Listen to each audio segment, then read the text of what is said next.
Hi friends, welcome back to our channel smart talks. ఈ నెల 29వ తారీఖున మనకి అమావాస్య అనేది రాబోతుంది. ఈ అమావాస్య చాలా శక్తివంతమైనది. ఈ రోజున మీరు రహస్యంగా ఎండు మిరపకాయలతోటి ఈ చిన్న పరిహారం గనక చేసుకున్నట్లయితే మీకున్నటువంటి కష్టాలు కానీ సమస్యలు కానీ అంటే కొన్ని బయటికి చెప్పుకునే సమస్యలు కొన్ని ఉంటాయి, కొన్ని మానసికంగా ఎవరికి చెప్పుకోలేక మనలో మనమే నలిగిపోతూ ఉంటాము. అలాంటి ఏ సమస్యలైనా సరే, డబ్బుకు సంబంధించి అవ్వచ్చు, లేకపోతే భార్యాభర్తల మధ్య గొడవలు కానీ, పిల్లలు చెప్పిన మాట వినకపోవటం కానీ, ఇట్లా రకరకాల అప్పుల సమస్యలు ఏమున్నా సరే మీరు ఈ అమావాస్య రోజున ఎండు మిరపకాయలతో ఈ పరిహారం కనుక చేస్తే మీకు కొన్ని క్షణాల్లోనే ఆ సమస్య నుంచి రిలీఫ్ అనేది దొరుకుతుందనమాట. ఎందుకు అనంటే అమావాస్య పరిహారాలకు పెట్టింది పేరు. అందరికీ తెలిసినటువంటి విషయమే అది. పరిహారాలు చేసే వాళ్ళందరూ కూడా అమావాస్య ఎప్పుడు వచ్చిద్దా అని చెప్పేసి ఎదురు చూస్తూ ఉంటారనమాట. విడి రోజుల్లో మనం ఎన్ని పరిహారాలు చేసినప్పటికీ కూడా మనకి అమావాస్య రోజుల్లో చేసినటువంటి పరిహారానికి ఏంటంటే రిజల్ట్ అనేది తొందరగా వచ్చిద్ది అనమాట. ఇక ఆలస్యం అవటము ఇలాంటివి ఏమి ఉండవన్నమాట. ఎందుకంటే విడి రోజుల్లో కొన్ని అడ్డంకుల వల్ల, కొన్ని గ్రహాల్లో దోషాల వల్ల ఏంటంటే కొంచెం లేట్ అవుతూ ఉంటుంది. కానీ అమావాస్యలో మనకేంటంటే ఫాస్ట్ రిజల్ట్ అనేది త్వరగా అంటే చూసి మనం హ్యాపీగా ఫీల్ అవ్వగలుగుతాం అనమాట. కాబట్టి చాలామంది కూడా ఇలా చేసుకుంటూ ఉంటారు. ఇక సింపుల్గా మీరేం చేస్తారంటే ఆ రోజున వచ్చేటప్పటికి మనకు అందులో బుధవారంతో కూడా కూడుకొని వచ్చింది కాబట్టి చాలా శక్తివంతమైనది. అందులో మనకి ఈ సంవత్సరంలో వచ్చేటటువంటి మొట్టమొదటి అమావాస్య కాబట్టి పవర్ఫుల్ రిజల్ట్ అనేది త్వరగా వస్తుంది. మనం చేయాల్సిందల్లా ఏంటంటే కేవలం నమ్మకంతో. దీనికి వచ్చేటప్పటికి రూపాయితో రూపాయి పెట్టుబడి లేదు. మన వంటగదిలో ప్రతి ఒక్కరికి కూడా మనకి దొరికేవన్నమాట ఇవి ఎండు మిరపకాయలు అనేవి. ఎండు మిరపకాయలే అని చెప్పేసి మనం ఎందుకు చెప్పుకున్నాము అనంటే ఎండు మిరపకాయలు అమావాస్య రోజున పరిహారానికి సరి సమానమైనవి. అమావాస్య ఏంటంటే కొన్ని రకాలైనటువంటి చెడు శక్తులు అనేవి తిరుగుతూ ఉంటాయి అన్నమాట. అలాంటి చెడు శక్తులకి మనం చెక్ పెట్టాలి అనంటే ఎండు మిరపకాయల పరిహారం అనేది అద్భుతంగా పనిచేస్తుంది అని చెప్పేసి మనకి పరిహార శాస్త్రంలో చెప్పటం అనేది జరిగిందనమాట. ఎండు మిరపకాయలు మనకి ఏ రంగులో ఉంటాయి? ఎరుపు రంగులో ఉంటాయి. అలాగే రుచికి ఎలా ఉంటాయి? చాలా ఘాటుగా ఉంటాయి. ఎండుమిరపకాయలు మనకి ఇంట్లో కొంచెం కూరలో తాలింపు వేస్తేనే అంత ఘాటుగా ఉంటుంది. అలాగే ఈ పరిహారానికి కూడా అంటే మనకంత మంచి ఫాస్ట్ రిజల్ట్ అంత ఘాటుగా పనిచేసిద్ది అనమాట. మన జాతకంలో ఉన్నటువంటి ఏదైనా శని దోషాలు, ఇళ్లల్లో సమస్యలు ఉంటాయి, ఇంట్లో నెగిటివ్ ఎనర్జీ అనేది చాలా ఎక్కువగా ఉంటుంది. చాలామంది కూడా పట్టించుకోని సమస్య ఏంటో తెలుసా? కానీ నిజంగా పట్టించుకోవాల్సినటువంటి విషయం ఏంటంటే అవాయిడ్ చేస్తూ ఉంటారు, ఏముందిలే అని చెప్పేసేసి. నరదిష్టి అనేది చాలా చాలా ఎక్కువగా ఉంటుందన్నమాట. ప్రతి ఒక్కరికి కూడా చూసుకోండి, మీ బంధువుల తరపు నుంచి కానీ, మీ రక్త సంబంధికుల తరపు నుంచి కానీ, ఇరుగు పొరుగు వాళ్ళల్లో కానీ ఎవరైనా సరే ప్రతి ఒక్కళ్ళు కూడా మీ మీద పడి ఏడ్చే వాళ్ళే ఉంటారు. ఇది అవునంటారా కాదంటారా మీరు కామెంట్ చేయండి నాకు. ఎందుకు అనంటే నేను ప్రతిదీ కూడా అంటే ఏదైనా మాట ఏంటంటే ఏంటి అంతవరకే. కానీ ఈ రోజుల్లో వచ్చేటప్పటికి అంటే వెనకటి రోజుల్లో శ్రద్ధలు వచ్చేటప్పటికి వేరు. కొంతమంది ఈ రోజుల్లో కూడా ఉన్నారేమో కానీ చాలా తక్కువ అది. అంటే బాగుపడితే సంతోషం పడేవాళ్ళు ఈ రోజుల్లో చాలా తక్కువగా ఉన్నారు. ఈ రోజుల్లో మెంటాలిటీ జనాలది ఎలా ఉంటుంది అనంటే ఎదుటి వాళ్ళు కొంచెం బాగుపడుతున్నారేమో అన్నటువంటి ఆ ఊహ కూడా తట్టుకోలేక వాళ్ళకి చేతనైనటువంటి సహాయం దేనికి చేస్తారో తెలుసా? వాళ్ళు ఎట్లా నాశనం అవ్వాలా అనే దానికోసం మాత్రమే వాళ్ళు చేస్తారనమాట. ఎలా కృంగతీయాలా, వాళ్ళని ఎలా దెబ్బ కొట్టాలా అని చెప్పేసేసి దాని గురించి ఆలోచించడం, వాళ్ళకి నష్టాలు కలిగించడము, ఏదో ఒక రకంగా వాళ్ళ మీద పడి ఏడవటము, ఏదైనా చెడు ప్రయోగాలు ఇట్లా రకరకాలు ఏంటంటే చేస్తూ ఉంటారనమాట. అవి చేసినప్పుడు ఏంటంటే పాపం వీళ్ళకు కూడా ఎంత పట్టించుకోనప్పటికీ కూడా ఒక్కొక్కటి అంటే వెయ్యంగా ఒక రాయి అయినా తగిలిద్ది అన్నట్లుగా అట్లా పడి ఏడవంగా ఏంటంటే ఒక్కొక్కసారి అది వాళ్ళకి ఆ ఆరా అనేది వీక్ అయిపోతూ ఉంటుంది అనమాట. ఆ నకారాత్మక శక్తి అనేది కొంచెం ప్రభావం అనేది పడతా ఉంటుంది అనమాట. దానివల్ల చాలా చాలా ఇబ్బంది పడతా ఉంటారు, చాలా సమస్యలు వస్తాయి. కానీ అలా ఏడ్చేవాళ్ళు, అలా చేసేవాళ్ళు బాగుపడతారంటే వాళ్ళు కూడా బాగుపడేది ఏమీ లేదు. ఎందుకంటే భగవంతుడు అనేవాడు పైన ఉంటాడు. ఖచ్చితంగా ఖచ్చితంగా వాళ్ళు ఈరోజు సంతోషంగా ఉండొచ్చు.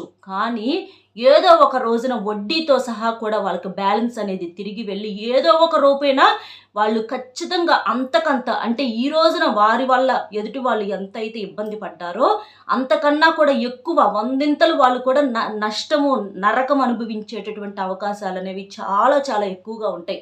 కాబట్టి ఎప్పుడైనా సరే తెలిసిన మనిషి ఎవ్వరూ కూడా తెలిసినోళ్ళు, జ్ఞానం ఉన్నోళ్ళు ఎవరైనా సరే అందరూ బాగుండాలి అని చెప్పేసేసి అనుకోవాలి. కానీ ఎందుకంటే మనం ఎవరికీ పెట్టట్లా, మనం ఎవరిని పోషించట్లా. ఎవరికి చేతనైన కష్టం వాళ్ళు చేసుకొని ఎవరి తెలివితేటలను బట్టి వాళ్ళు బతుకుతున్నారు. అంతేగాని ఇవాళ పస్తుంటే మనం ఎవ్వరికీ కూడా ఒక రూపాయితో రూపాయి బిళ్ళ అనేది ఇవ్వట్లా.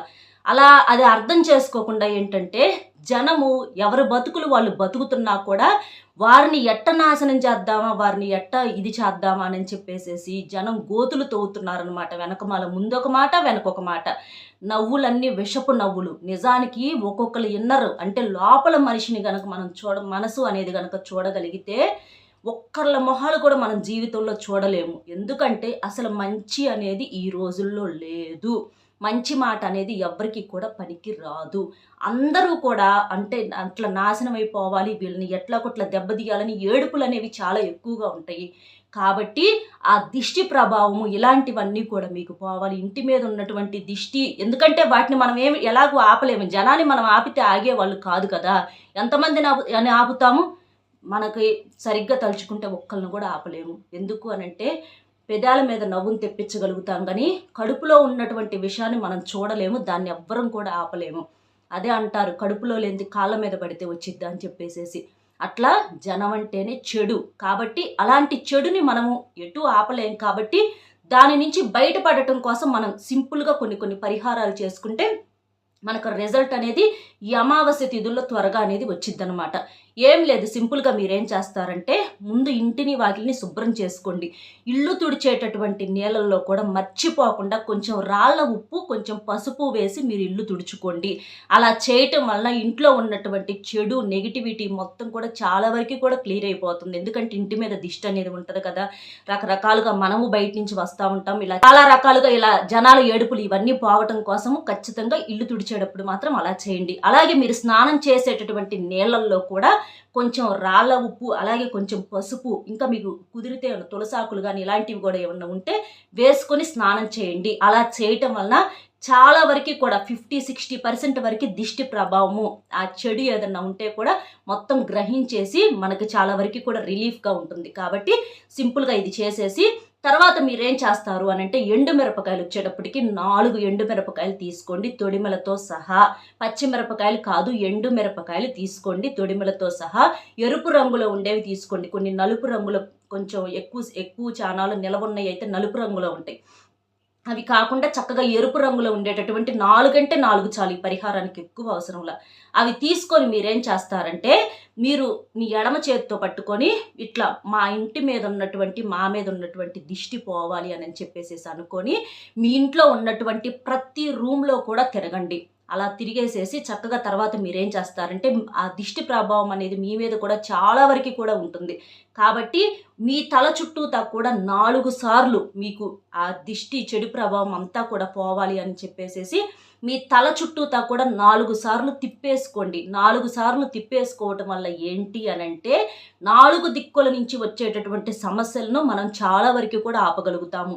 ఈ ఎండుమిరపకాయలు ఏంటంటే ఆ ఘాటుకి అదంతా కూడా వెళ్ళిపోతుంది అనమాట. మీరేంటంటే 4 ఎండుమిరపకాయలు తీసేసుకొని ఫస్ట్ మీరు ఇల్లంతా తిప్పేసేసుకోండి. తిప్పేసేసి అవి తీసి పక్కన పెట్టేసేయండి. తర్వాత ఇంకో 4 ఎండుమిరపకాయలు తీసుకొని మీరు మీ తల చుట్టూతో 4 సార్లు ఎడమ చేత్తో తిప్పేసుకోండి. మీకున్నటువంటి సమస్య పోవాలి. అలాగే మీకు ఎవరైతే శత్రువులు ఉంటారో వాళ్ళ పేరును మనసులో తలుచుకుంటా మాకు ఉన్నటువంటి శత్రుత్వం పోవాలి, వాళ్ళ వల్ల వాళ్ళ ఏడుపులు అనేవి మాకు తగలకూడదు అని చెప్పేసేసి మనసులో వాళ్ళ పేర్లు తలుచుకుంటా దిష్టి అనేది తీసేసుకోండి 4 ఎండుమిరపకాయలతోటి. ఇంటికి ఒక 4, అలాగే మీకు ఒక 4 ఎండుమిరపకాయలు అనేవి తీసుకోండి. లేదు మా ఒక్కలకి సరిపోయిద్దని చెప్పి అనుకుంటే ఎక్కువ శాతం మీ వరకు తీసుకున్నా కూడా మీకు రిజల్ట్ అనేది వచ్చింది అనమాట. కాబట్టి అలా సింపుల్‌గా 4 అంటే 4 ఎండుమిరపకాయలతోటి ఇట్లా మీరు దిష్టి అనేది తీసేసుకోవటం వలన ముఖ్యంగా ఇంటి యజమాని మీద ఆ ప్రభావం అనేది చాలా ఎక్కువగా ఉంటుంది. అంటే ఇంట్లో ఉన్నటువంటి ఆ భార్య మీద గానీ, ఆ భర్త మీద గానీ ఎక్కువగా ఆ ప్రభావం అనేది ఎక్కువగా ఉంటుంది కాబట్టి వాళ్ళు తీసేసుకోవటం వలన చాలా వరకి కూడా ఆ నష్టాల నుంచి తప్పించుకునేటటువంటి అవకాశము, ఆ ధైర్యము, అవి మన దగ్గరికి రాకుండా ఉండేటటువంటి అవకాశము, వాటిని తిప్పి కొట్టేసేయగలిగినటువంటి మానసిక శక్తి అనేవి మనకి చేకూరుతాయి. కాబట్టి ఖచ్చితంగా మీరు ఈ ఎండుమిరపకాయలతో ఇలా తీసేసుకోండి. తర్వాత వాటిని మీరేం చేస్తారు అనంటే, ఏదన్నా చెట్టు మొదట్లో గానీ, లేకపోతే ఎవ్వరు తొక్కని చోట గానీ కొంచెం మట్టి అనేది పక్కకు లాగేసేసి, ఆ ఎండుమిరపకాయలను అందులో పెట్టేసేసి 4 ఎండుమిరపకాయలను అందులో పెట్టేసేసి దాని మీద మట్టి వేసేసేయండి. ఇక అంతే సింపుల్. ఇలా చేయటం వలన ఏంటంటే, ఆ శత్రువుల పేర్లు అంటే ఇట్లా మన మీద ఏడిచేవాళ్ళు ఇలా ఎవరైతే ఉంటారో గట్టిగా మనకు ఖచ్చితంగా ప్రతి ఒక్కరి లైఫ్‌లో ఒకళ్ళుంటారండి ఏడిచేవాళ్ళొచ్చేటప్పటికి. ఒకళ్ళనే ఉందిలే చెప్పుకుంటా పోతే చాలా మంది ఉంటారు. కానీ కొంచెం ఇద్దరు, ముగ్గురు వ్యక్తులు అలా ఉంటారు గదా! అట్లా అది తీసేసుకునేటప్పుడు వాళ్ళ పేర్లు చెప్పుకొని అట్లా తీసేసుకొని, అలా ఇంటి పరంగా కూడా తీసేసుకున్నటువంటి అవి గాని, ఇలా మీకు తీసేసుకున్నటువంటివి మొత్తం కూడా తీసేసి, ఒక మట్టి లాగేసేసి అందులో పెట్టేసేసేయండి. అలా పెట్టేసేయటం వలన 99% మీకు రిజల్ట్ అనేది ఫాస్ట్ రిజల్ట్ అనేది రావటం చూసి మీరే ఆశ్చర్యపోతారు. ఖచ్చితంగా వాళ్ళు ఎంత ఏడ్చినా కూడా మీకంటూ రాదు. మీకంటూ మిమ్మల్ని ఏం చేయలేరు. మిమ్మల్ని డిస్టర్బ్ అనేది చేయలేరు. మీకు అలాగే డబ్బు పరంగా కూడా బాగా కలిసి వస్తుంది. దరిద్రాలన్నీ కూడా పోయి మీకు దశ పట్టుకొని లక్ష్మీదేవి మీ ఇంట్లో స్థిర నివాసం ఉండటానికి మంచిగా అవకాశం అనేది ఉంటుంది. అలాగే భార్యాభర్తల మధ్య ఉన్నటువంటి సమస్యలు కూడా పోయి వాళ్ళు సంతోషంగా ఉండటానికి అవకాశం అనేది ఉంటుంది. ఇష్టమైన వాళ్ళు కూడా మీకు సొంతమయ్యే అవకాశం అనేది ఉంటుంది. అంటే దూరం పెడుతున్నారు, ఫోనులు చేయట్లేదు, ఇట్లా రకరకాల సమస్యలు ఉంటాయి కదా! అవన్నీ కూడా పోయి అన్ని రకాల సమస్యల నుంచి మీకు మంచిగా రిలీఫ్ పొందటానికి ఈ అమావాస్య రోజున ఎండు మిరపకాయలతో ఈ పరిహారం అనేది బ్రహ్మాండంగా పనిచేస్తుంది. కాబట్టి సింపుల్‌గా ప్రతి ఒక్కళ్ళు ఎవ్వరైనా చేసుకోవచ్చు. ఆడోళ్ళైనా, మగాళ్ళైనా ఎవ్వరైనా చేసుకోవచ్చు. ఇబ్బంది ఏం లేదు. అర్థమైంది కదా! వీడియో నచ్చితే ఒక చిన్న లైక్ ఇచ్చి సపోర్ట్ చేయండి. మీరు లైక్ చేయడం వల్ల వీడియో ఇంకొంతమందికి రీచ్ అయ్యి వాళ్ళు కూడా తెలుసుకునేటటువంటి అవకాశం అనేది ఉంటుంది. కాబట్టి ఒక్క లైక్ ఇవ్వండి. అలాగే మీకు తెలిసిన ఫ్రెండ్స్‌కి కూడా షేర్ చేయండి. మరొక మంచి టాపిక్‌తో మళ్ళీ కలుద్దాం. Bye friends.